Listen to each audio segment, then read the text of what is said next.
अस्सलाम वालेकुम एवरीवन। आज हम स्टार्ट करने लगे हैं क्लास 11 मैथ का चैप्टर नंबर 6 और उसमें हम आज जो एक्सरसाइज करने जा रहे हैं वो है एक्सरसाइज 6.1। ठीक है, तो पहले तो मैं आप लोगों को ये बता दूँ, बहुत ईजी एक्सरसाइज है, बहुत ज़्यादा ईजी है।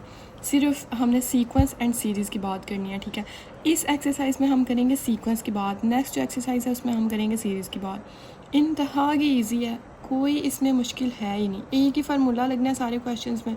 और मतलब मैं कहती हूँ अब तक जितनी एक्सरसाइजेस थी ना उनमें सबसे ज़्यादा इजी ये है।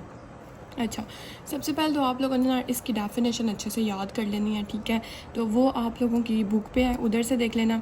लेकिन मैंने इधर बस इतना समझाने के लिए आपको लिखा हुआ है कि आपको याद होगा डोमेन और रेंज हमने पढ़ा था। ठीक है, तो डोमेन क्या होता था, हमारे पास जो वैल्यूज़ हम एंटर करते थे, ऐसा ही है ना। और रेंज हमारे पास क्या होता है, जो हमारे पास आउटपुट आता है। ठीक हो गया, इतना क्लियर हो गया। लेकिन इधर जो डोमेन है, यानी जो चीज़ हम एंटर कर रहे हैं वो क्या है, is set of natural numbers. यानी डोमेन हमेशा नेचुरल नंबर होगी, और नेचुरल नंबर आप लोगों को पता है कि कौन से होते हैं। और रेंज क्या हो सकती है, रेंज में भी any subset of real number, real number का कोई भी सबसेट हो सकता है। ठीक है, अच्छा, अब एक याद रखना कि इसकी ना दो टाइप्स होती हैं, एक होता है फाइनाइट और एक होता है इनफाइनाइट। ठीक है, अब फाइनाइट में क्या होता है, finite consist of finite number of terms. Finite number of terms का मतलब है कि उसमें ना मतलब वो चीज़ आपको फ़िक्स कर दी जाती है कि इतने ही नंबर्स हैं, इतने ही एलिमेंट्स हैं, इतनी ही टर्म्स हैं। ठीक है, वो होता है कि फाइनाइट, यानी अगर उन्होंने बोल दिया कि 8 टर्म्स हैं तो मतलब 8 नंबर हैं, 8 ही नंबर है, उससे ना ज़्यादा हो सकते हैं ना कम हो सकते हैं। इनफाइनाइट का मतलब है कि आप जितनी मर्ज़ी ले लो, मतलब जितने मर्ज़ी नंबर्स ले लो, वो आप लोगों की अपनी मर्ज़ी है। ठीक है, इनफाइनाइट नंबर यानी चलते जा रहे हैं, वो नेचुरल नंबर्स है ना, तो वो बस चलते जा रहे हैं, आप लोगों की अपनी मर्ज़ी है कि आप जितने मर्ज़ी ले लो। अब बस इतना ही इसमें आप लोगों के समझने वाली बात थी। अब हम स्टार्ट करने लगे हैं इसका क्वेश्चन नंबर 1। आप लोग करोगे ना ये, तो आप लोग वो मेरी बात भी यकीन आ जाएगा कि बहुत ईजी है। ये देखो, उन्होंने क्वेश्चन नंबर 1 बोला हुआ है find the next 4 terms of each sequence. ठीक है, अब उन्होंने बोला कि हमने आपको सीक्वेंस दे दिया, इसके नेक्स्ट 4 टर्म्स फाइंड करो। ठीक है, तो हमेशा एक बात जो सबसे पहले आपने याद रखनी है, पहला स्टेप ये होता है कि ये देखो उन्होंने क्या दिया, 12, 16 और 20। तो ये है A1, ये है A2, ये है A3। उन्होंने बोला नेक्स्ट 4 टर्म्स फाइंड करो, यानी हमें A3 तक तो हमें पता है, यानी हमने A4 फाइंड करना है, A5, A6 और A7, 1 2 3 4। नेक्स्ट 4 टर्म्स, नेक्स्ट वाली 4 टर्म्स हमने फाइंड करनी है, ये वाली A4, A5, A6, A7। इतना क्लियर हो गया। अब हम इसको कैसे, इसकी सीक्वेंस नेक्स्ट वाले नंबर फाइंड कैसे करेंगे, तो उसके लिए ना 2 तरीके होते हैं, लेकिन ये ज़्यादा इजी है। ठीक है, कि देखो सबसे पहले 12 है, 16 है, फिर है 20 है। तो मैंने ना इनका कॉमन डिफरेंस फाइंड करना है कि 12 के कितने डिजिट्स बाद 16 आ रहा है, 16 के कितने डिजिट बाद 20 आ रहा है। तो मैं क्या करूँगी, कॉमन डिफरेंस फाइंड करूँगी। 16 माइनस 12 क्या आ जाएगा, 4, और 20 माइनस 16 यानी 4, यानी मेरे पास जो कॉमन डिफरेंस है वो क्या है, 4 का आ गया। यानी ये जो सीक्वेंस चल रही है ना, इसमें जो कॉमन डिफरेंस है मेरे पास वो 4 का है मेरे पास। ठीक है, तो अब मैं क्या करूँगी, अब मुझे इतना तो पता चल गया कि ये 4 का सीक्वेंस है, तो उस तरह से बन रहा है। लेकिन अब मैंने डायरेक्ट नहीं इधर लिख देना कि 24 और आगे फिर 28 और 32, ऐसे नहीं करना। वैसे मुझे पता तो चल गया कि क्या आंसर आएगा, लेकिन नहीं। अब इसको देखो फाइंड कैसे करना है। अब ये देखो A4 मतलब ये सोल्यूशन करना है, तब आंसर लिखने हैं। ठीक है, अब A4 फाइंड मैंने करना है, A4 तो पीछे वाला क्या था, 20, तो ये डिफरेंस मैं 20 में ये जो डिफरेंस आया उसको प्लस कर दूंगी, तो मेरे पास क्या आ गया, 24, यानी 20 से अगला क्या आ गया, 24। अब मैंने A5 फाइंड करना है, तो मैं ये क्या था मेरे पास, A4 24, पीछे वाले को प्लस कर देना, ही कॉमन डिफरेंस है, बस इतना लॉजिक है। ठीक है, 24 + 4 क्या आ जाएगा, 28, 28 + 4 क्या आ जाएगा, A6 में 32, और ये क्या आ जाएगा, 36। तो देखो 12, 16, 20, इतना तो हमें पहले ही पता था, फिर 24, फिर 28, फिर 32, फिर 36, तो ये सीक्वेंस बन जाती है हमारे पास। ठीक है, अब हमारे पास अगला क्वेश्चन है पार्ट 2 का, ये देखें ये वाला। इसमें उन्होंने बोला 3, 1, -1। अब उन्होंने बोला कि नेक्स्ट 4 टर्म्स फाइंड करें, यानी ये A1, ये A2, A3 और ये A4, A5, A6, A7 find करना है हमने। ठीक है, अब उसका भी कॉमन डिफरेंस मैं ले लेती हूँ। डी इज़ इक्वल टू ये वन, बेशक -1 कर लो तो कॉमन डिफरेंस आ जाएगा, बेशक 1 - 3 कर लो तो आ जाएगा। तो मैंने 1 - 3 किया तो मेरे पास कॉमन डिफरेंस आया -2। तो सेम ऊपर वाले की तरह अब मैंने सबसे पहले फाइंड क्या करना है A4। तो A4 ये जो अब मेरे पास -1 था ना एंड वाला, ठीक है, तो मैं -1 में प्लस करूँगी इस कॉमन डिफरेंस को। जो एंड वाला होता है ना सीक्वेंस में, यानी जिधर सीक्वेंस ख़त्म हो रहा होता है उसको प्लस करना है। ये जो डिफरेंस आया तो ये -1 एंड वाला था, प्लस -2 कर दिया, तो ये प्लस माइनस माइनस, तो -1 - 2 क्या होता है -3। अब सीक्वेंस में एंड वाला मेरे पास -3, तो A5 में मैं -3 प्लस ये जो कॉमन डिफरेंस आया ना उसको कर दूंगी तो मेरे पास आ जाएगा -5। अब A6 में ये जो आया मेरे पास ये A5 पे यानी सीक्वेंस में लास्ट पे A5 इधर मैंने लिख लिया ना A5 है। अब मैं A5 यानी -5 को प्लस करूँगी इस कॉमन डिफरेंस में तो मेरे पास -7 यानी A6 आ गया। नेक्स्ट सीरीज़ चलती जाएगी -7 और A7 का आंसर आ गया -9। तो ये सीरीज़ मेरे पास बन गया यानी सीक्वेंस सीक्वेंस है ये, ठीक है, सीरीज़ नहीं। अभी हम सीक्वेंस बना रहे हैं 3 1 -1 उसके बाद -3, ये देखो -5 फिर -7 फिर -9, तो ये सीक्वेंस मेरे पास बन गई। अब हम इसका नेक्स्ट क्वेश्चन देख लेते हैं।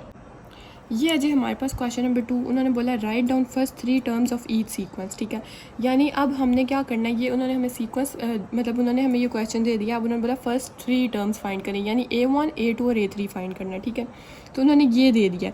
तो A1 में देखो जब मैं n की जगह 1 पुट करूँगी मेरे पास A1 आ जाएगा, जब n की जगह 2 पुट करूँगी मेरे पास A2 आ जाएगा और n की जगह 3 पुट करूँगी तो A3 आ जाएगा, ठीक है। तो सिंपली मुझे फर्स्ट 3 टर्म्स ही फाइंड करनी है A1 A2 A3। तो मैं क्या करूँगी, पहले n की जगह 1 पुट करूँगी, इसको इक्वेशन नंबर 1 बोलूँगी, n की जगह 1 पुट करूँगी AN A1 3 n की जगह 1 + 5 तो A1 आ गया 8। अब इसी तरह जब मैंने A2 फाइंड करना है तो n की जगह मैं क्या पुट करूँगी 2 क्योंकि n belongs to natural numbers, ठीक है, तो A2 मेरे पास आ गया 11। इसी तरह AN की जगह A3, इधर भी n की जगह 3 तो मेरे पास A3 आ गया 14। तो मैंने पहले 3 टर्म्स फाइंड कर लिए हैं 8 11 और 14, ठीक है। ये बेशक आप लोग इनको ऐसे करके भी लिख लेना 8 11 और एक तो तारीख गवाह कभी मेरी पेंसिल नहीं चली। अच्छा फिर नेक्स्ट हमारा दूसरा क्वेश्चन है जी ये वाला, एक सेकंड चल, ये AN + 1 4A की पावर n - 7 एंड उन्होंने बोल दिया A1 = 3।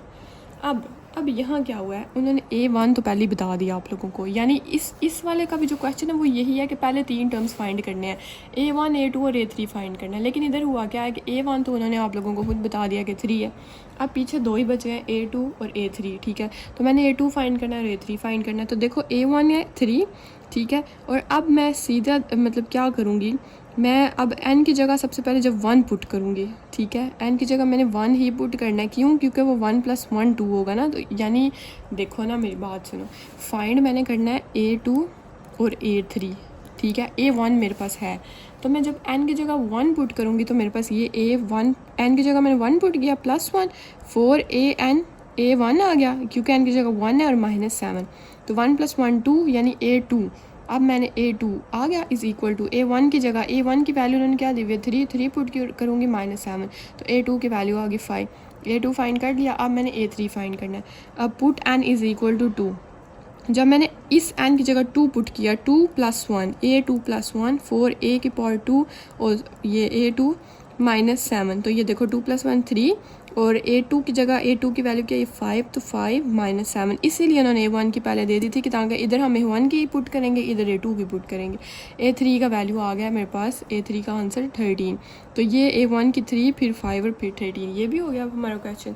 अब ये नीचे वाला देखें, इसकी भी हमने क्या करना है A1 A2 और A3 फाइंड करना है। अब इधर इन्होंने A1 नहीं दिया हुआ, तो सिंपली मैं सबसे पहले n = 1 पुट करूँगी तो मेरे पास A1 का आंसर आ जाएगा -4, क्योंकि ये देखो n - 3 1 - 3 n + 1 1 + 1, तो इनको सॉल्व करके -4 A1 का आंसर आ गया। अब A2 का आंसर फाइंड करने के लिए मैं n = 2 पुट करूँगी इक्वेशन नंबर 1 में, तो A की पावर n है तो A2 n - 3 तो n की जगह 2 है तो 2 - 3 और n + 1 तो 2 + 1 तो -1 और 3, तो A2 का आंसर आ गया -3। इसी तरह मैं n की जगह 3 पुट करूँगी जब, तो 3 - 3 और 3 + 1 तो ये 0 हो जाएगा, ये 4 तो ये आ जाएगा 0। तो A1 A2 A3 की वैल्यूज़ हमने फाइंड कर ली हैं। अब नेक्स्ट पार्ट करते हैं। ये देखें जी नेक्स्ट पार्ट भी उन्होंने देखो वो थर्ड पार्ट की तरह ना, थर्ड था शायद या सेकंड था, उसकी तरह उन्होंने A1 की वैल्यू दे दिया -1 और उन्होंने ये हमें दे दिया। इसको मैं इक्वेशन नंबर 1 बना लूँगी। सबसे पहले मैं n की जगह पुट क्या करूँगी, अब ये देखो n की जगह मैं n+1 है ना, ठीक है, और 3 डिवाइडेड बाय an+2 है। तो a1 की वैल्यू क्या है मेरे पास, a1 की वैल्यू है मेरे पास -1, ठीक है। तो मैं इधर n की जगह 1 पुट करूँगी, ठीक है। एक सेकेंड, इधर 1, हाँ जी, अच्छा थोड़ी सी मिस्टेक थी, मैंने ठीक कर लिया, मैंने इधर -1 लिखा हुआ था, n की जगह मैं 1 पुट करूँगी, ठीक है। a1 की वैल्यू तो -1 है ना। अब n तो शुरू से ही शुरू करेंगे, जो मर्ज़ी हो जाए। n ये वाले इसमें n की जगह मैं 1 पुट करूँगी और इधर भी a की 1 आ जाएगा, ठीक है। तो a 1+1 3 डिवाइडेड बाई an, तो n की जगह 1+2, तो ये देखो 1+1 क्या हो गया 2, a2 आ गया, ठीक है। 3 इस ऐसे ही, और a1 की वैल्यू उन्होंने क्या दी हुई है -1, तो मैं -1 उसकी जगह पुट करूँगी +2 ऐसे ही। तो a2 = 3 डिवाइड बाई 1, तो a2 की वैल्यू आ गई मेरे पास 3। इसी तरह मैं n में 2 पुट करूँगी। अब ये an+1, तो a की जगह जब 2 पुट किया, n की जगह जब 2 पुट किया तो a2+1 हो गया = 3, an+2 तो a2+2, a आ गया 3 = 3 डिवाइडेड बाई a2 की जगह 3+2, तो a3 = 3 डिवाइडेड बाई 5, तो a2 भी आ गया, a3 भी आ गया, a1 पहले मेरे पास था, तो मैंने 3 टर्म्स फाइंड कर लिया। अब इसमें देखें, इसमें उन्होंने a1 नहीं दिया हुआ, तो हमें a1 भी फाइंड करना है, a2 भी, a3 भी। तो सिंपली सबसे पहले मैं n की जगह 1 पुट करूँगी, 1 पुट किया, 8 - 20 डिवाइड बाई 3 प्लस। इसी तरह अब हमारे पास हाँ जी, ये देखें a1 = 8 - 20 बाई 4, ठीक है। तो ये 5 और 8 - 5, 4 1 ज़र 4 होता है ना, 4 5 ज़र 20, तो 8 - 5 क्या होता है 3, a1 की वैल्यू आ गई मेरे पास 3। इसी तरह मैं n की जगह 2 पुट करूँगी, ठीक है। तो ये देखो an था तो a2 आ गया, और 8 - 20, 8 - 20 3 प्लस n है, तो अब n की वैल्यू क्या 2, तो मैं 3 + 2 कर दूँगी, तो ये मेरे पास आंसर आएगा a2 का 4। इसी तरह मैं n की जगह जब 3 पुट करूँगी, ये देखो, ये साथ से सॉल्व किया करो अपने रजिस्टर्स पे, आपको अच्छे से समझ आ जाएगी। ये देखो a3 = 8 माइनस ये 3 + 3 इसलिए क्योंकि अब n की जगह 3 पुट किया, तो 20 डिवाइड बाई 6 हो जाएगा, तो 2 3 ज़र 6, 2 10 ज़र 20, तो 8 माइनस ये देखो इनका मैं एलसीएम लूँगी, नीचे आ गया 3, ऊपर इसके नीचे 1 है, तो 8 को मैं 3 से मल्टीप्लाई किया तो 24 आ गया, और माइनस ये तो सीधा 10 ही आएगा क्योंकि नीचे 3 है। तो a3 का आंसर आ गया 14 डिवाइडेड बाई 3। तो पहले 3 टर्म्स मैंने इसकी भी फाइंड कर ली हैं। अब नेक्स्ट देखते हैं। ये देखें जी, अब इसका नेक्स्ट क्वेश्चन है 6 1, a1 की वैल्यू दे दिया उन्होंने, और अब हमें सिर्फ a2 और a3 फाइंड करना है, क्योंकि उन्होंने पहले 3 टर्म्स बोली थी, और ये वाली इक्वेशन दे दिया उन्होंने। अब इसकी जगह सबसे पहले मैं 1 पुट करूँगी n की जगह, तो an+1 है, तो a1+1, 3an 3a1 +2 का स्क्वायर, तो इसको सॉल्व कैसे करूँगी, 1 + 1 2, a2 = a1 की जगह क्या उन्होंने वैल्यू दी है 1 की 1, a1 की जगह 1 + 2 ऐसी, तो 3 1 ज़र 3 + 2 5, तो 5 का स्क्वायर क्या होता है 25, तो a2 की वैल्यू आ गई है 25, ये हो गया। अब n की जगह पहले मैंने 1 पुट किया था, अब 2 पुट करूँगी, तो ये n की जगह 2 पुट करना है, तो a2 + 1 3a2 और +2 का स्क्वायर, तो a2 की वैल्यू क्या है 25, तो a2 की जगह मैं 25 करूँगी, ये 2 + 1 3 हो जाएगा, और ये 25 को 3 से जब मल्टीप्लाई किया, और उसमें जब 75 होता है 75 को 2 प्लस किया तो 77 का स्क्वायर, ये यानी a1 1, a2 25 और a3 ये, ठीक है। तो ये आ गया हमारे पास आंसर। इधर पूरा नहीं लिखना था, इधर मैंने थोड़ा लिखा हुआ है, ये लिख लीजिएगा, ठीक है।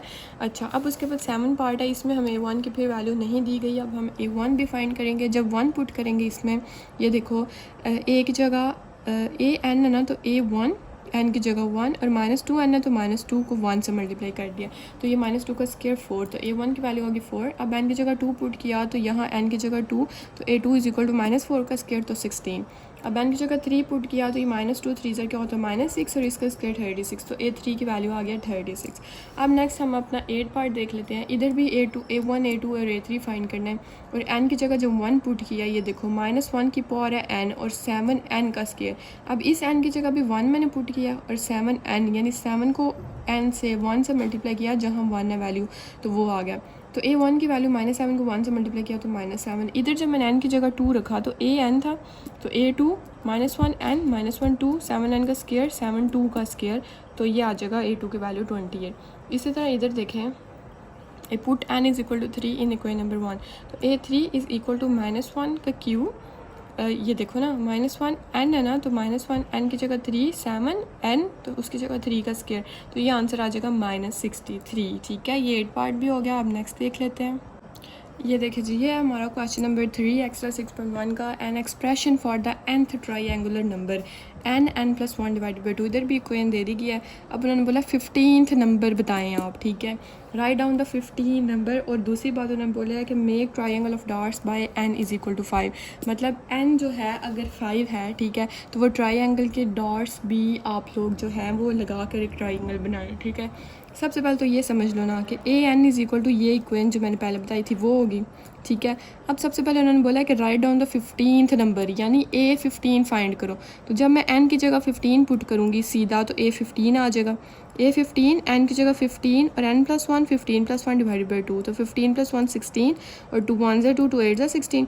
तो 15 8 क्या होता है 120। पहली तो कवर हो गया कि ए 15 नंबर की वैल्यू आ गई। अब उन्होंने क्या बोला कि मेक ट्राइंगल ऑफ डॉट्स पे n इज़ इक्वल टू 5। तो अब मैंने n की जगह क्या पुट करना है 5। अब put n is equal to 5, ठीक है, ये आ गया। हाँ, put n is equal to 5, तो ए 5 इज़ इक्वल टू 5+1, तो 5+1 क्या होता है 6 और 5 6 क्या होता है 30। ये 30 डिवाइड बाई 2 15। यानी जब मैंने n की जगह 5 पुट की तो ए 5 की वैल्यू क्या आई 15, ठीक है। यानी अब उनका कहने का मतलब यह है कि make triangle of dots by n is equal to 5। यानी जब n इज़ इक्वल टू 5 करोगे और जो वैल्यू आएगी, ठीक है, उतने डॉट्स का आप लोगों ने ट्राइंगल बनाना है। तो ये देखो, ये मैंने ना, ये देखो 1 2 3 4 5 6 7 8 9 10 11 12 13 14 15, तो ये 15 जो है वो डॉट्स का मैंने ट्राइंगल बना दिया। ये ज़रूर बनाना है, बस इतना सही क्वेश्चन था। अब नेक्स्ट क्वेश्चन देख लेते हैं। हमारे पास क्वेश्चन नंबर 4 है। क्वेश्चन नंबर 5 इधर आई थिंक मैंने गलती से लिख दिया। ये क्वेश्चन नंबर 4 की स्टेटमेंट है। खैर आप लोग बुक से कंफर्म कर लीजिएगा, ठीक है। Write down the nth term of each sequence, ठीक है। अब वो बोल रहे हैं, ये थोड़ा सा आप लोगों को समझना पड़ेगा, इतना मुश्किल कोई नहीं है, लेकिन आपको थोड़ा सा समझना पड़ेगा। उन्होंने बोला nth टर्म, हर एक सीक्वेंस की ना nth टर्म बताएं, ठीक है। यानी nth टर्म क्या होती है an, यानी A1 तो उन्होंने दे दिया 1, A2 उन्होंने दे दिया 4, A3 उन्होंने दे दिया 9। अब वो बोले AN बताएं क्या है, ठीक है। तो ये देखो ना, सबसे पहले इसको थोड़ा समझना। A1 क्या है 1, ठीक है। तो 1 किसका स्केयर होता है 1 का ही होता है। ये हमने ना अपने लॉजिक से करना है, ठीक है। ये थोड़ा सा दिमाग लगाना है, इधर लॉजिकल क्वेश्चन है। 4 है तो A2 इज़ इक्वल टू 4, 4 किसका स्केयर होता है 2 का। A3 इज़ इक्वल टू 9 और 9 किसका स्केयर होता है 3 का। तो यहाँ मैंने नोटिस किया कि देखो A1 यानी 1 था ना, A1, तो ये 1 का स्केयर आया है। ये 1 का स्केयर। A2 में ये देखो 2 था तो इधर क्या है 2 का स्केयर। A3 में इधर 3 था तो ये है 3 का स्केयर। तो मैंने इधर से पता किया कि ये AN इज़ इक्वल टू इधर जो वैल्यू होगी ना ये उसी का स्केयर होता है, ठीक है। तो A3 इज़ इक्वल टू 3 का स्केयर, 2 का स्केयर। तो मैं AN कैसे फाइंड करूँगी, AN is equal to N का स्केयर, यानी ये इधर तक सीक्वेंस चलती जाएगी, ठीक है। तो ये क्वेश्चन बस इतना सही था, यही इसका आंसर था, ठीक है। यानी हमने ना वो समझ के उस सीक्वेंस को तो AN जो है ना उसकी वैल्यू बतानी है। तो अब इधर देखो, अब 2-3 क्वेश्चंस करेंगे ना तो आप लोगों को अच्छे से समझ आ जाएगी। अब A1 है 1, A2 है 1 + 2। ये देखो A2 इज़ इक्वल टू 1 + 2। इसका मतलब क्या है कि 1 पहले वाला ही प्लस ये जो n था ना ये उसने प्लस कर दिया 2। A3 is equal to 1 + 2 + 3। A3 is equal to ये 1 + 2 पहले वाला और प्लस ये जो n वाली वैल्यू है वो। तो मैंने क्या किया, ये देखो मेरे पास AN की वैल्यू कैसे आई है कि 1 + 2 + 3 + 4 से नेचुरल नंबर्स तक, यानी और नेचुरल नहीं सॉरी ये n नंबर तक, ठीक है। यानी वो प्लस प्लस प्लस करते एंड वाला जो नंबर होगा ना n वाला वो उधर तक चलता जाएगा। देखो दोबारा समझो, A1 की वैल्यू 1 थी ना, तो मैंने ये लॉजिक समझा कि अच्छा जब A2 आया ना तो ये मैंने 1 पहला वाला लाई और +2 ये जो n वाला था ना वो ले आई।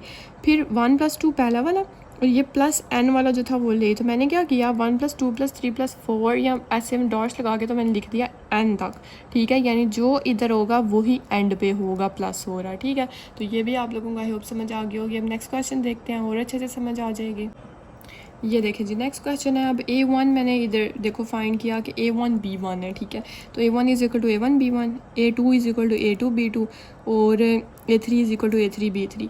तो मैंने इधर क्या फाइंड किया कि ये देखो सिंपल है ये तो बहुत, कि A1 is equal to A1 ऐसे और साथ मैंने B1 लगा दिया, यानी जो ही इधर था वही B के साथ, एक तो B एक्स्ट्रा लगा और एक ये एक्स्ट्रा लगा। A2 वाला सेम चल रहा है, तो A2 is equal to A2 B2, जो इधर है वही इधर है। A3 is equal to A3 B3। तो मैं सिंपली क्या करूँगी, ये 3 है ना, 3 की जगह तो NN लग जाएगा ना, AN is equal to AN और BN। तो ये देखो मेरे पास आंसर आ गया AN BN, यानी मैंने सिंपली इनकी सीक्वेंस बताई है, ठीक है, यानी ANth की टर्म बताई है कि AN क्या होगा। ये बहुत ईजी है अगर आप लोग इनको समझ के करो तो। अब A1 है X, A2 देखो, अब ये भी बड़ा मज़े का है। ये देखो A1 तो उन्होंने बोला X है, A2 2 था तो मैंने इधर 2 X का स्केयर, जब A3 था तो 3 ये वाला इधर 3 X और यही 3 इधर 3। तो अब AN कैसे फाइंड करूँगी, AN इज़ इक्वल टू ये 3, ये इधर n जो था वही इधर आ रहा है, तो मैं लिखूँगी AN is equal to NXN। तो ये देखो AN is equal to NXN, तो यही आंसर है मेरे पास, क्योंकि ये देखो ना, ये 3 इधर 3 यानी ये n था तो यहाँ n, ठीक है, और x की ये 3 यही यहाँ ही 3 था तो NXN। तो ये आ गया हमारे पास इसका आंसर। अब नेक्स्ट क्वेश्चन देखो, A1 is equal to A1, फिर A2 A1 प्लस D, यानी इन, अच्छा इधर एक चीज़ आप नोटिस करो, A3 is equal to A+1 2D। यहाँ इसका मतलब ये है कि ये देखो ना, A1 की वैल्यू तो A1 है, ठीक है, A2 में भी A1 ही है जो प्लस हो रहा है, A3 में भी A1 ही है, लेकिन यहाँ प्लस T था, यहाँ प्लस 2D है, यानी ये n है 3, तो 3 - 1 क्या होता है 2, तो इधर आ गया 2D। तो A4 में क्या आएगा, 4 - 1 क्या होता है 3, तो यहाँ अगर अगली कोई होती तो वो होता 3D। तो मैं AN की वैल्यू लिखूँगी, AN is equal to, A1 तो सब में चल रहा है तो A1 प्लस इसका मैं लिखूँगी n-1, यानी जो इधर n होगा ना उसको -1 करना है, तो वो D के साथ हम मल्टीप्लाई कर देंगे, ठीक है। तो आई होप इसकी भी समझ आ गई होगी आपको। अच्छा अब ये देखो A1 है A1 और A2 है A1R, A1 अब फिर इनमें सेम है, और सिंपली ये देखो उधर भी यही हो रहा है कि अब इधर 2 आया, A3 की जगह इधर 2 आया तो इधर n-1 आएगा, ठीक है। तो AN is equal to A1R n-1, तो वो देखो वही आंसर आया हमारे पास, ठीक है। तो ये बस थोड़ी सी सीक्वेंस समझ के आप लोगों ने करना होता है। अगर किसी को ये नहीं भी सीक्वेंस समझ आती तो फिर रट्टे ही मार सकते हो, क्योंकि इस तरह के क्वेश्चन तो आने ही हैं पेपर में, शॉर्ट में आते हैं ये लोग। ये देखो अब इसको देख लो, A1 is equal to B1 plus C1, A1 is equal to मैंने ये वैल्यू, A2 की जगह ये, 3 की जगह ये। अब मैंने इनमें फाइंड किया कि देखो इधर हो क्या रहा है कि A1 की वैल्यू जब थी, ठीक है, तो ये मेरे पास A1 आया है, ठीक है, इधर A1, A2 में इधर क्या मैंने इधर है 2A, और A3 की जगह इधर क्या 3A3। यानी सबसे पहले तो ऊपर वाली बात करें ना हम, ठीक है, कि हमारे पास ये इधर 2A2 आता है। अच्छा AN जो है ना वो मैंने पहले तो इधर AN लिख लिया, इज़ इक्वल टू, पहले ऊपर वाली बात करो तो ऊपर है कि N का मतलब है कि इधर ये देखो 1 है, इधर 2 है, इधर 3 है, तो ये जो N की वैल्यूज़ हैं वो सबसे पहले आ गई N, फिर A1 इधर, A2 इधर और A3 इधर, तो AN, इतना तो क्लियर हो गया। नीचे सिंपली B1 प्लस C1 है तो BN प्लस CN हो गया, ठीक है। तो आई होप आप लोगों को ये चीज़ भी समझ आ गई होगी। ये भी बहुत इजी क्वेश्चन था, सिंपल सा था, बिल्कुल सीक्वेंस ही बतानी थी और पेंसिल बार बार गिरी है। ये देखो जी, अब ये बस 8 क्वेश्चन, लास्ट क्वेश्चन है इसका एक्सरसाइज 6.1 का, ठीक है। ये भी A1 की मैंने ये वैल्यू लिखी, A2 की A1 प्लस T और ये A1 प्लस 2D। तो ये सिंपली ये देखो जब A3 की जगह यहाँ 2 आ रहा है तो ये n-1, ये याद रख लेना कि यहाँ A3 अगर आ रहा है ना तो यहाँ अगर 3D आएगा तो आप ND लिख देना, और अगर A3 इज़ इक्वल टू आ रहा है 2D यानी 3 या 2 है तो n-1D आएगा, ठीक है। तो AN इज़ इक्वल टू 1, ये सब में सेम है, डिवाइडेड बाय नीचे A1 भी सेम है, A1 प्लस यहाँ कुछ भी नहीं है, यहाँ 1D यहाँ 2D यानी n-1D। तो ये आ गई मेरे पास nth टर्म। तो ये थी हमारे पास एक्सरसाइज 6.1। आई होप आप लोगों को अच्छे से समझ आ गई होगी। नेक्स्ट हम इंशाल्लाह करेंगे एक्सरसाइज 6.2 जिसकी हेडिंग भी दी हुई है लेकिन अभी की नहीं है मैंने, तो उस पर भी मैं वीडियो अपलोड कर दूँगी। अगर आपको वीडियो अच्छी लगे तो कमेंट सेक्शन में ज़रूर बताइएगा। चैनल को सब्सक्राइब करना नहीं भूला करें, ठीक है, और क्लास फेलोज़ के साथ भी शेयर किया करें। अगर नहीं समझ आती तब भी मुझे बता दिया करें। नेक्स्ट वीडियो तक अपना ख्याल रखें। अल्लाह हाफिज़, थैंक यू।